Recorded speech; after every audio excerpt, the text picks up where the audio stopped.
హిందీలో మాట్లాడతాను. భయ్యా మై బహార్ జా రహే ఏదో అన్నాడు. నేను అన్నాను, భయ్యా డోర్ కా బహార్ మే పార్సల్ डालता तो ओटीपी डालो मैं फोन में बताओ ना मैं चल जाए అని నేనంటే నాకు రాదని ఆడికి అర్థమైంది. మొత్తానికి వాడికి నేను చెప్పింది అర్థమైంది. నాకు హిందీ రాదని సంగతి అవతలోడికి అర్థమైపోయింది. అతను చెప్పింది నాకు అర్థమైంది. మొత్తానికైతే ఓటీపీ చెప్పేసాడు. ఓటీపీ కొట్టుకున్నాను. మళ్ళీ ఇక చేసి పార్సల్ ఇచ్చేసాను. అట్లాగే నా ఇంగ్లీష్లో ఏమైనా తప్పు ఉందా?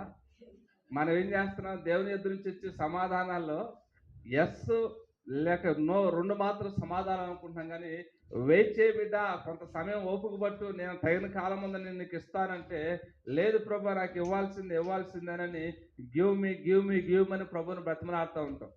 నీకు సమాధానం చెప్పారు, నోరు మూసుకుని కాసేపు కూర్చుండు, దానికి కాలం ఒకటి